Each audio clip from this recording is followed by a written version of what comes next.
ஆச்சி பாதாம் ட்ரிங்க். ஆச்சி பாதாம் ட்ரிங்க் ஒன்னு வாங்கினா ஒன்னு ஃப்ரீ. சென்னையை அடுத்த ஆலந்தூர் பகுதியில் அமைந்திருக்கும் தனியார் பள்ளிக்கு ஆதம்பாக்கம் பகுதியில் இருந்து வருவதற்காக மேம்பாலம் அமைத்து தர வேண்டும் என கடந்த 25 வருடங்களாக பொதுமக்கள் கோரிக்கை விடுத்துள்ளனர். அப்பகுதியில் கள ஆய்வில் ஈடுபட்ட நமது செய்தியாளர் சரவணன் வழங்கிய கூடுதல் தகவல்களை தற்போது பார்க்கலாம்.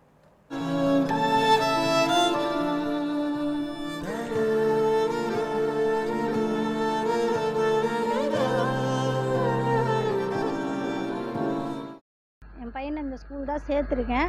இந்த ரோடு வழியாக தான் வரணும். எவ்வளோ பெரிய பள்ளம் தோண்டியிருக்காங்க. வர்றதுக்கே சிரமமாக இருக்குது. வண்டியை அந்தாண்டியே விட்டுட்டு தான் வர வேண்டியிருக்கு. குழந்தைங்கள கூட்டின்னு வர பயமாக இருக்குது. நைட் நேரத்தில் ஜனங்க எப்படி போகிறாங்க, குழந்தைங்கள கூட்டிகிட்டு போனால் வயசானவங்கலாம் எப்படி போவாங்கன்னு தெரியல. ரொம்ப கஷ்டமாக இருக்குது இந்த பள்ளம் தோன்றதுலேருந்து ஸ்கூலுக்கு வர போகிறதுக்கு. இந்த நிதி ஸ்கூல் பக்கத்தில் இருக்கிற ட்ராக் ஒட்டி நம்மளுக்கு அந்த பக்கம் போகிறதுக்கு இது பக்கம் பாலம் அமைக்கிறதுக்காக அடிக்கல் நாட்டி 3 மாதம் ஆச்சு. அதை வேலை ஆரம்பிக்கிறேன்னு சொன்னாங்க. வேலை ஆரம்பித்தாங்க. வடிகால் நீர் மாற்றுறேன்றாங்க. மாற்றி பள்ளம் போட்டு கிட்டத்தட்ட 1.5 மாதமாக கிடக்குது. இதில் மக்கள் போகிறதுக்கு வர்றதுக்கு ரொம்ப இடையூறாக இருக்குது. இதை மூடினாங்கன்னா மக்கள் போகிறதுக்கு ஈஸியாக இருக்கும்.